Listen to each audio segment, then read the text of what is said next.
You will hear a woman phoning the secretary of a cycling club to find out about becoming a member.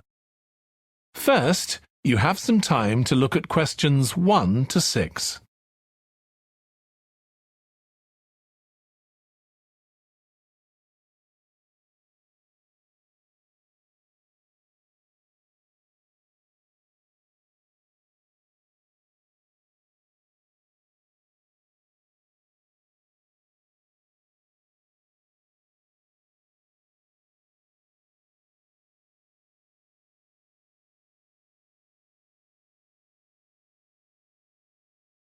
You will see that there is an example that has been done for you.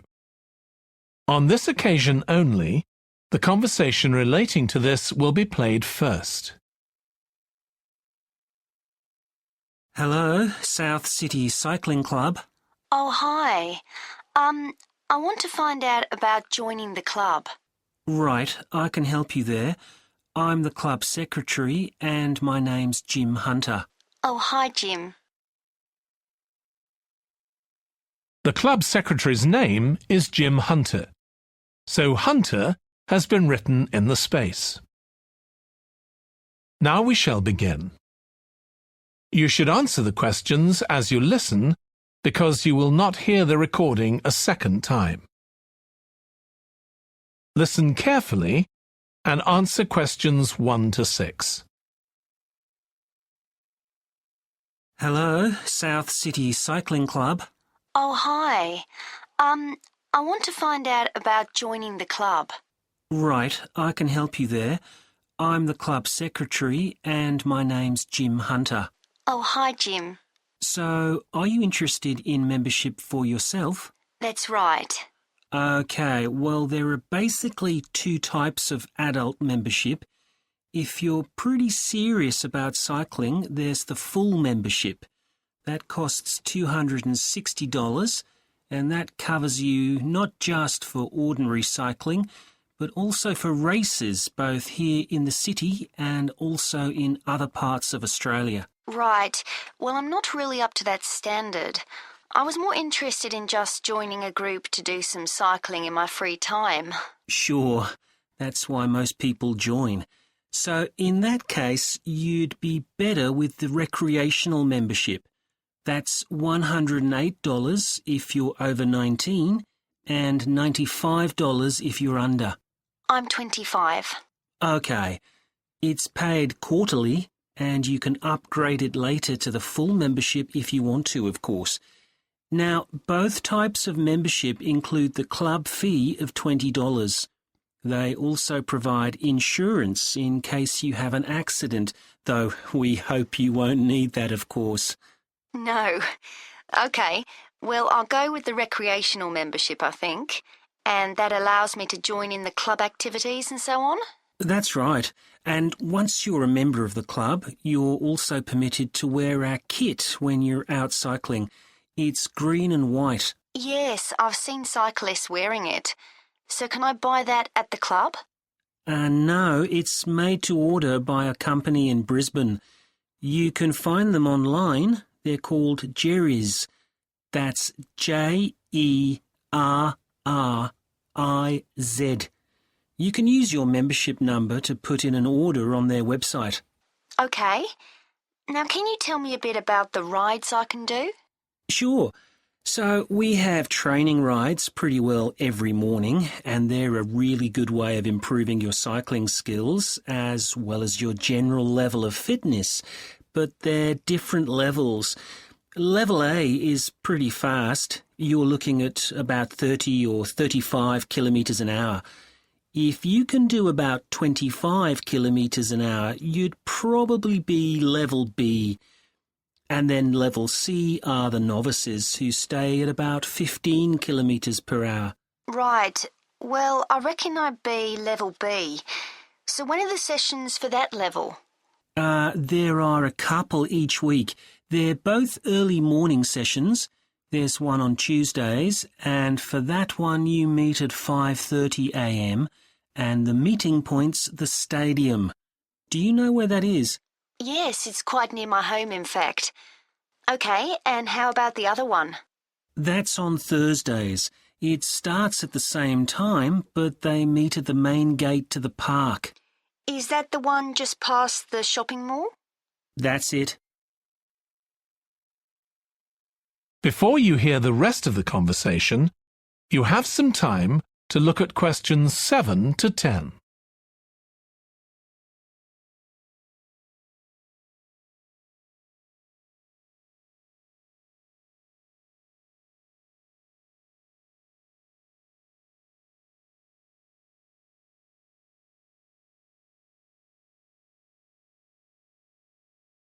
Now listen and answer questions 7 to 10. So how long are the rides? They're about an hour and a half, so if you have a job, it's easy to fit in before you go to work. And the members often go somewhere for coffee afterwards, so it's quite a social event. Okay, that sounds good. I've only just moved to the city, so I don't actually know many people yet. Well, it's a great way to meet people. And does each ride have a leader? Sometimes, but not always. But you don't really need one. The group members on the ride support one another anyway. How would we know where to go? If you check the club website, you'll see that the route for each ride is clearly marked. So you can just print that out and take it along with you. It's similar from one week to another, but it's not always exactly the same. And what do I need to bring? Well, bring a bottle of water and your phone. You shouldn't use it while you're cycling, but have it with you. Right. And in winter, it's well before sunrise when we set out, so you need to make sure your bike's got lights. That's okay. Well, thanks, Jim. I'd definitely like to join. So what's the best way of going about it? You can...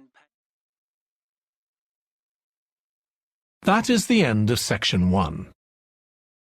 You now have half a minute to check your answers.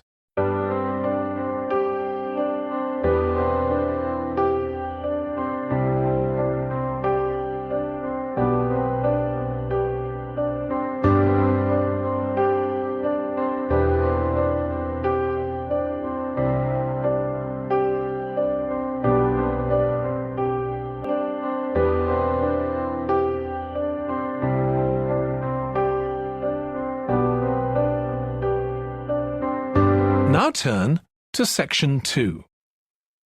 Section 2. You will hear a manager in a company talking to employees about volunteering for charity work. First, you have some time to look at questions 11 to 16.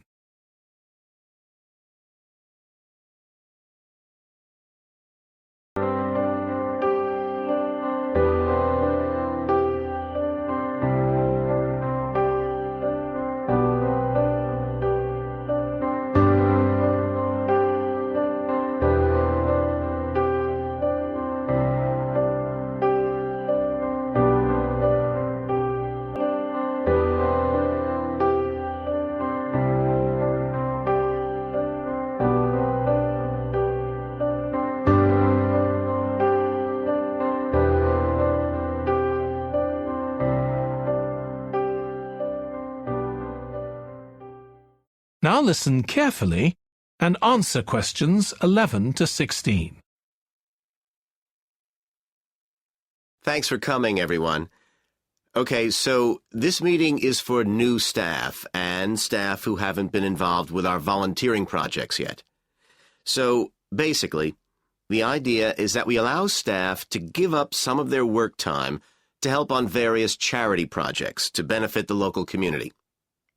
We've been doing this for the last 5 years, and it's been very successful. Participating doesn't necessarily involve a huge time commitment.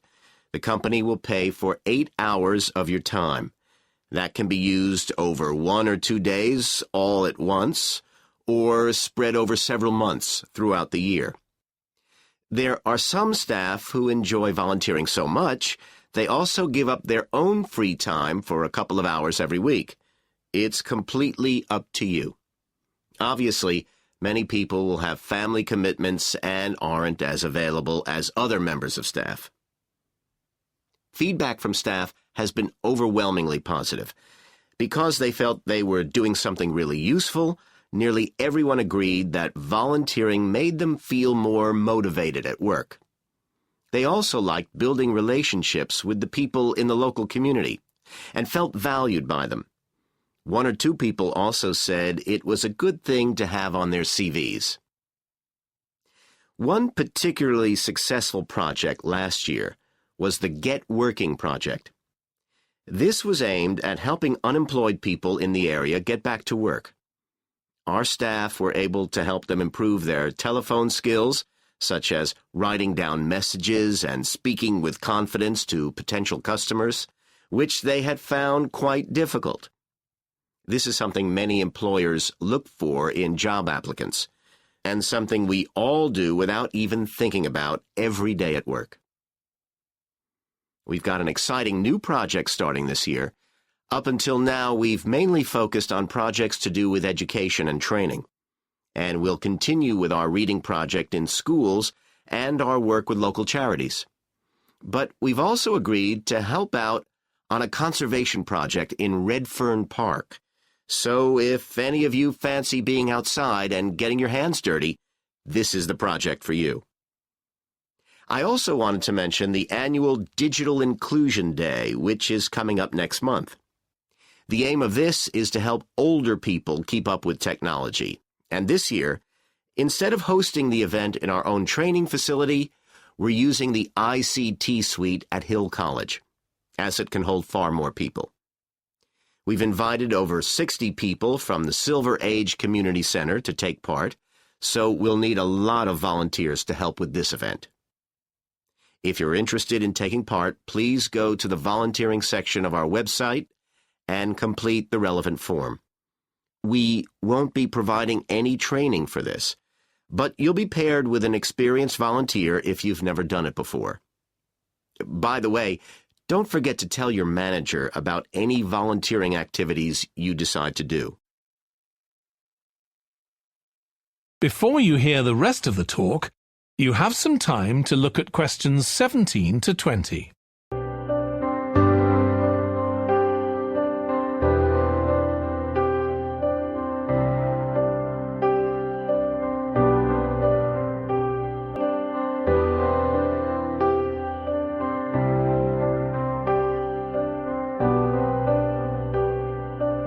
Now listen and answer questions 17 to 20. The participants on the Digital Inclusion Day really benefited. The majority were in their 70s, though some were younger, and a few were even in their 90s. Quite a few owned both a computer and a mobile phone, but these tended to be outdated models. They generally knew how to do simple things like send texts, but weren't aware of recent developments in mobile phone technology. A few were keen to learn, but most were quite dismissive at first. They couldn't see the point of updating their skills. But that soon changed. The feedback was very positive. The really encouraging thing was that participants all said they felt much more confident about using social media to keep in touch with their grandchildren, who prefer this form of communication to phoning or sending emails. A lot of them also said playing online games would help them make new friends and keep their brains active. They weren't that impressed with being able to order their groceries online, as they liked going out to the shops, but some said it would come in handy if they were ill or the weather was really bad. One thing they asked about was using tablets for things like reading newspapers. Some people had been given tablets as presents, but had never used them. So that's something we'll make sure we include this time. That is the end of section 2. You now have half a minute to check your answers.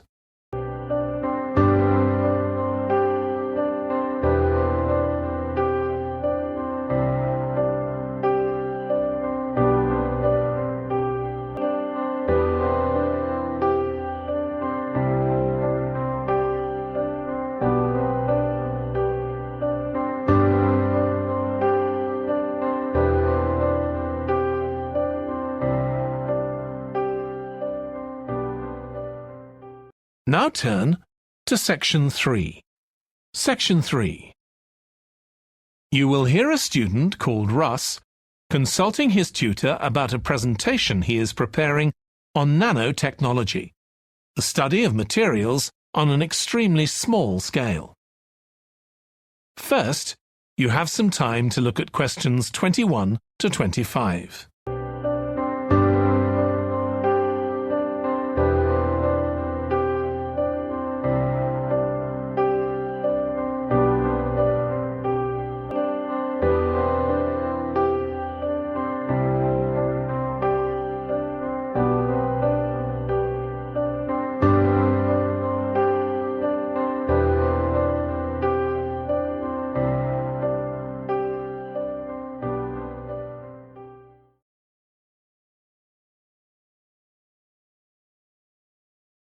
Now listen carefully and answer questions 21 to 25. Come in, Russ. Thank you. Now, you wanted to consult me about your class presentation on nanotechnology. You were due to give it next week, aren't you? That's right, and I'm really struggling. I chose the topic because I didn't know much about it and wanted to learn more, but now I've read so much about it, in a way there's too much to say. I could talk for much longer than the 20 minutes I've been allocated.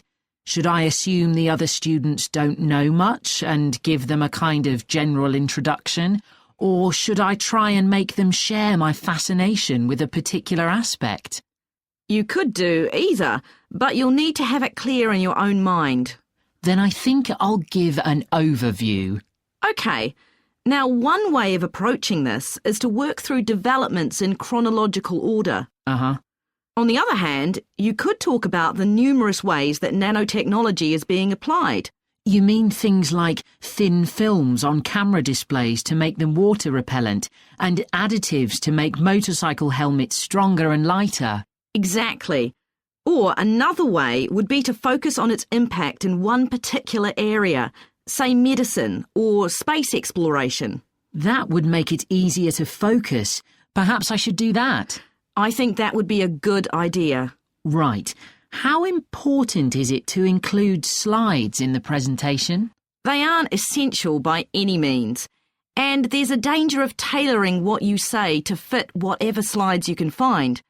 While it can be good to include slides, you could end up spending too long looking for suitable ones. You might find it better to leave them out. I see. Another thing I was wondering about was how to start. I know presentations often begin with, first I'm going to talk about this, and then I'll talk about that. But I thought about asking the audience what they know about nanotechnology. That would be fine if you had an hour or two for the presentation, but you might find that you can't do anything with the answers you get, and it simply eats into the short time that's available. So maybe I should mention a particular way that nanotechnology is used to focus people's attention. That sounds sensible. What do you think I should do next? I really have to plan the presentation today and tomorrow. Well, initially, I think you should ignore all the notes you've made, take a small piece of paper and write a single short sentence that ties together the whole presentation. It can be something as simple as, nanotechnology is already improving our lives. Then start planning the content around that. You can always modify that sentence later if you need to. OK. Before you hear the rest of the discussion, you have some time to look at questions 26 to 30.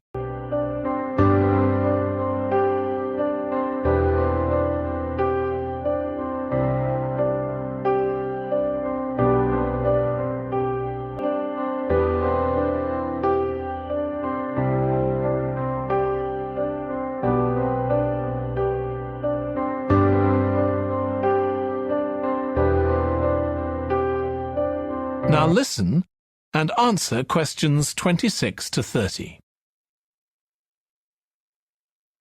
OK, now let's think about actually giving the presentation. You've only given one before, if I remember correctly, about an experiment you'd been involved in. That's right. It was pretty rubbish. Let's say it was better in some respects than in others. With regard to the structure, I felt that you ended rather abruptly, without rounding it off. Be careful not to do that in next week's presentation. OK. And you made very little eye contact with the audience because you were looking down at your notes most of the time. You need to be looking at the audience and only occasionally glancing at your notes. Your body language was a little odd.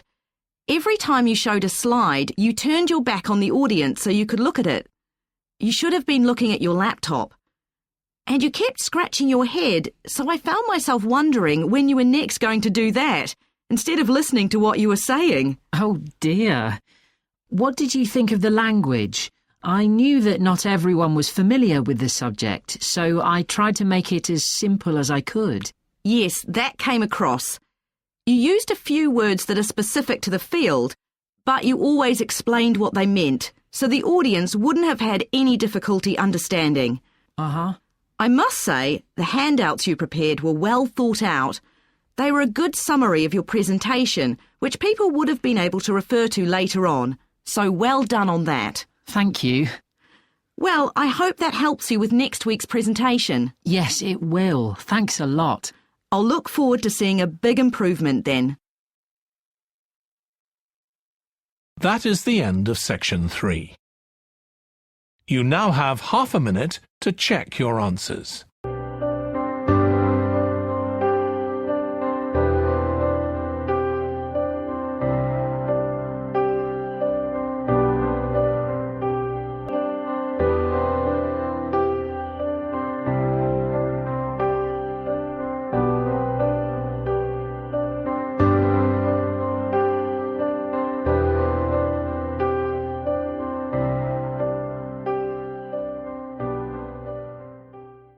Now turn to section 4. In psychology, talking about a type of memory. First, you have some time to look at questions 31 to 40. Now listen carefully and answer questions 31 to 40. Today, we'll be continuing the series of lectures on memory by focusing on what is called episodic memory, and what can happen if this is not working properly. Episodic memory refers to the memory of an event or episode. Episodic memories allow us to mentally travel back in time to an event from the past. Episodic memories include various details about these events. For example, when an event happened, and other information, such as the location. To help understand this concept, try to remember the last time you ate dinner at a restaurant. The ability to remember where you ate, who you were with, and the items you ordered are all features of an episodic memory. Episodic memory is distinct from another type of memory called semantic memory. This is the type of factual memory that we have in common with everyone else. That is your general knowledge of the world. To build upon a previous example, remembering where you parked your car is an example of episodic memory.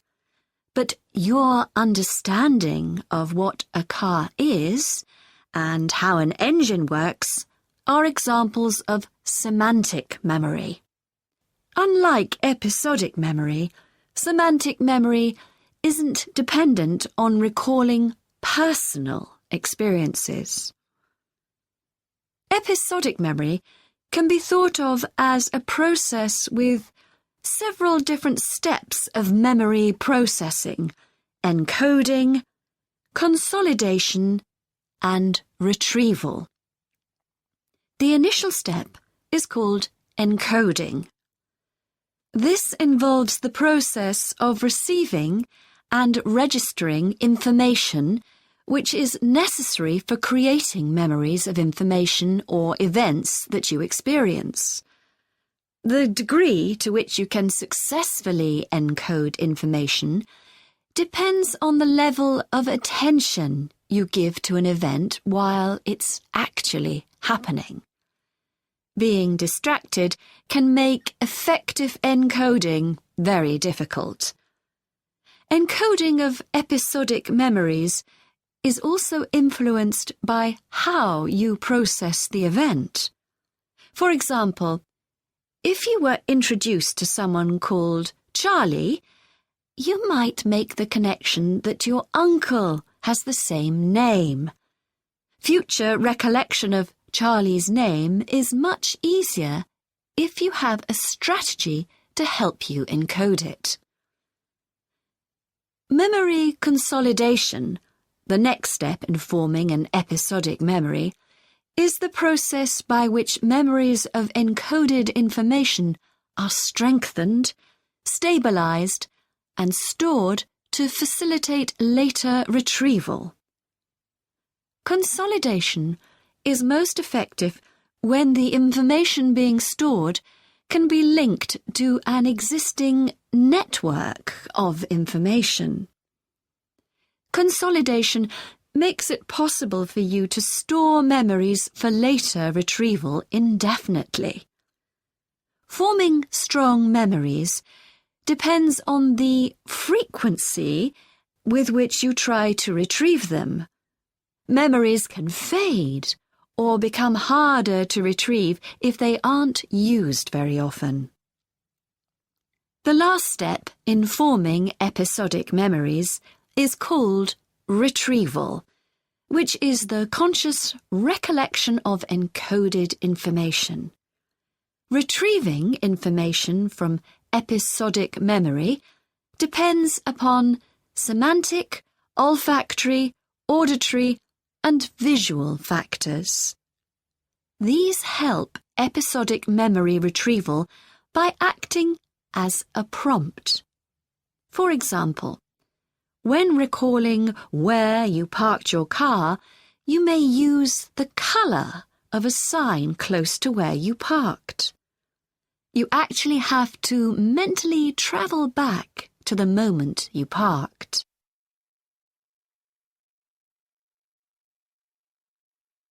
There are a wide range of neurological diseases and conditions that can affect episodic memory. These range from Alzheimer's to schizophrenia to autism. An impairment of episodic memory can have a profound effect on individuals' lives. For example, the symptoms of schizophrenia can be reasonably well controlled by medication. However, patients' episodic memory may still be impaired, and so they are often unable to return to university or work. Recent studies have shown that computer-assisted games designed to keep the brain active can help improve their episodic memory. Episodic memories can help people connect with others, for instance by sharing intimate details about their past, something individuals with autism often have problems with. This may be caused by an absence of a sense of self. This is essential for the storage of episodic memory and has been found to be impaired in children with autism. Research has shown that treatments that improve memory may also have a positive impact on children's social development. One study looked at That is the end of section 4. You now have half a minute to check your answers.